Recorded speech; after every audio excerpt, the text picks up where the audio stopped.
रावण एक ऐसा व्यक्तित्व जिसे खत्म करने के लिए स्वयं भगवान विष्णु को धरती पर आना पड़ा।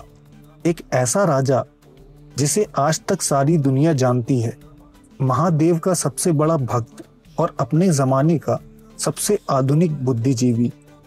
रामायण हमारे हिंदू धर्म का ऐसा ग्रंथ है जिसके बारे में हर किसी की उत्सुकता होती है और उस ग्रंथ के मुख्य किरदारों में से एक रावण ही है। दशहरा के पावन अवसर पर आज हम रावण के रहस्य के बारे में विस्तार से जानने की कोशिश करेंगे, तो वीडियो को अंत तक जरूर देखिएगा। दोस्तों, रावण की कहानी शुरू होती है भागवत पुराण से। कहा जाता है विष्णु जी के लोक वैकुंठ में जय और विजय नाम के दो द्वारपाल थे।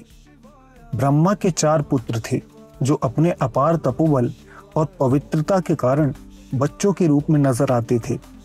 एक बार उन चारों ने वैकुंठ जाकर भगवान विष्णु से मिलने की योजना बनाई, लेकिन जय और विजय ने उन्हें बच्चा समझकर वैकुंठ के द्वार पर ही रोक दिया और कहा कि ये विष्णु के आराम करने का समय है, वो अभी किसी से नहीं मिल सकते।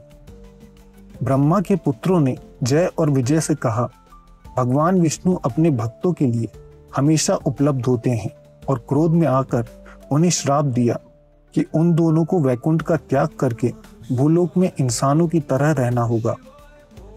इसी दौरान वहां भगवान विष्णु प्रकट हुए और जय विजय ने उनसे प्रार्थना की कि वो इन्हें इस श्राप से मुक्त करवाएं।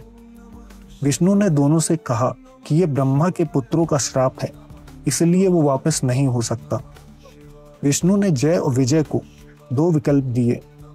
एक विकल्प था वो 7 जन्मों तक विष्णु के भक्त बनकर धरती में जिए, और दूसरा विकल्प था कि वो 3 जन्मों तक विष्णु के दुश्मन बनकर जन्म ले। जय विजय ने दूसरा विकल्प चुना और इसी श्राप के चलते रावण ने धरती पर जन्म लिया। दोस्तों, महान ऋषि विशर्वा और राक्षसों की राजकुमारी कैकसी की शादी हुई और उनकी गर्भ से जन्म हुआ रावण का। इसी वजह से रावण में अपनी माता की तरफ से राक्षसों के गुण और शक्तियां और पिता की तरफ से ब्राह्मण की तीक्ष्ण बुद्धि बचपन से मौजूद थी। रावण अद्भुत प्रतिभावान व्यक्ति था जिसने अपने समय में जबरदस्त खोजें की हैं। रावण ने अपने जीवन में अति कठोर साधना और तप किया, जिसकी मदद से उसने अपार तपोबल और शक्तियों को प्राप्त किया था। रावण ने अष्ट सिद्धि, 9 निधि के साथ साथ हजारों सिद्धियां प्राप्त की थी, जिनकी मदद से वो इतना शक्तिशाली बना कि तीनों लोकों में उसके जैसा शक्तिशाली व्यक्तित्व ढूंढना मुश्किल हो गया था। रावण के 10 सिर बताए जाते हैं और इसका अपना ही रहस्य है। दोस्तों, रावण के 10 सिर होने के रहस्य के पीछे 3 अलग अलग तथ्य मौजूद हैं। पहला ये कि रावण ने ब्रह्मा जी की तपस्या की थी और भक्ति भाव में अपना सर काटकर उन्हें समर्पित किया, लेकिन जैसे ही वो एक सिर काटता उसका दूसरा सिर निकल आता था। इसी तरह एक एक करके रावण ने 10 सिर चढ़ाए थे। इस बात से प्रसन्न होकर ब्रह्मा ने रावण को अमृतत्व का वरदान दिया, जिसकी वजह से रावण के नाभि में अमृत कुंड की स्थापना हुई। अगर कोई रावण के सिर कितनी भी बार काटे तो एक नया सिर निकल आता था। इसी तरह रावण का कोई भी अंग काटने पर वो वापस आ जाता था। दूसरा तथ्य ये है कि रावण के पिता ऋषि विशर्वा ने रावण के लिए मणियों की एक ऐसी माला बनाई थी जिसे पहनने पर एक ही सिर के 10 प्रतिबिंब दिखाई देते थे। रावण उस माला को युद्ध के दौरान पहना करता था। दोस्तों, तीसरा तथ्य ये है कि रावण ने 6 शास्त्रों और 4 वेदों पर महारत हासिल कर ली थी। किसी एक मस्तक के लिए इतना ज्ञान अकल्पनीय होता है, इसलिए रावण को 10 सिर वाला कहा जाता है। रावण की शादी मंदोदरी से हुई, जो असुरों के राजा मायासुर और हेमा अप्सरा की पुत्री थी। इसलिए मंदोदरी भी काफी शक्तिशाली और अपार सौंदर्य से परिपूर्ण स्त्री थी। दोस्तों, रावण के कुछ किस्सों से उसके व्यक्तित्व के बारे में कई बातें पता चलती हैं। रावण एक कुशल राजा था और अक्सर अपनी सेना के आगे चलता था। कई युद्ध रावण ने बिना सेना के अकेले ही जीत लिए थे। और उसे पराजित करने वाला इस संसार में कोई नहीं था। रावण के शासन काल में लंका की प्रजा सबसे ज्यादा खुश और समृद्ध थी। इसी वजह से वहां के लोग आज तक रावण को भगवान मानकर उसकी पूजा करते हैं। रावण अपने परिवार की बहुत परवाह करता था और उनकी सुरक्षा के लिए किसी भी हद तक जा सकता था। दोस्तों, जब रावण और कुंभकर्ण ने ब्रह्मा जी की तपस्या की, तब कुंभकर्ण ब्रह्मा से इंद्रासन मांगना चाहता था, लेकिन छल के द्वारा उसके मुंह से निंद्रासन बुलवाया गया। इसकी वजह से वो हमेशा सोता रहता था। रावण ने अपने भाई के लिए कठोर तपस्या करके कुंभकर्ण की नींद की अवधि 6 माह करवाई थी। अपनी बहन शूर्पणखा के अपमान का बदला लेने के लिए रावण स्वयं नारायण से भिड़ गया और अपनी पत्नी मंदोदरी के लिए वो एक ऐसे यज्ञ से उठ गया था जिसके पूरा होने पर पूरी वानर सेना का अंत निश्चित था। इन बातों से पता चलता है कि रावण को अपने परिवार की कितनी कद्र थी। दोस्तों, रावण जैसे शक्तिशाली योद्धा को मारना बेहद मुश्किल था, क्योंकि रावण ने खुद यमलोक पर आक्रमण करके यमराज को परास्त किया था और नरक भोग रही आत्माओं को मुक्त करके अपनी सेना में शामिल कर लिया था।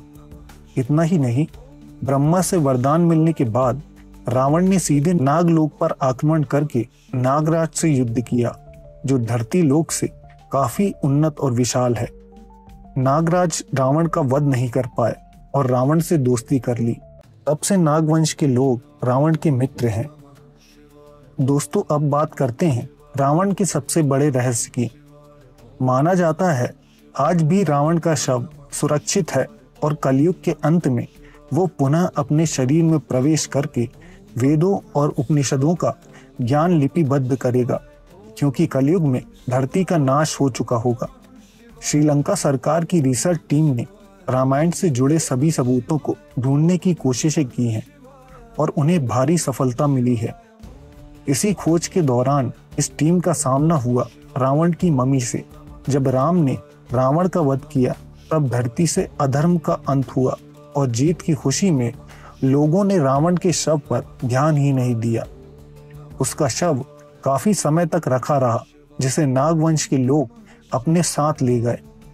नागराज ने रावण को जीवित करने की अपार कोशिशें की, लेकिन वो असफल रहे और इसके बाद उन्होंने रावण के शव को खास जड़ी बूटियों और शहद की मदद से संरक्षित करके एक गुफा में छुपा दिया था। उस जंगल के आसपास रहने वाले लोगों का दावा है कि वो सदियों से इस बात को जानते हैं कि रावण का शव किस गुफा में संरक्षित है। श्रीलंका के घने जंगलों में रागला इलाके में मौजूद है एक पहाड़, जिसकी गुफा में रावण के शव के होने का दावा किया जाता है। दोस्तों, रिसर्च टीम ने बताया कि उन्होंने उस गुफा तक पहुंचने की ढेर सारी कोशिशें की, तब जाकर सफल हुए, क्योंकि वहां खतरनाक जानवर और जहरीले सांप मौजूद हैं जो उस गुफा की निगरानी करते हैं। टीम का यहां तक कहना है कि वो जैसे ही उस गुफा के करीब पहुंचते थे, अचानक मौसम बदल जाता था और कई बार पेड़ पौधे अपनी जगह बदलते थे।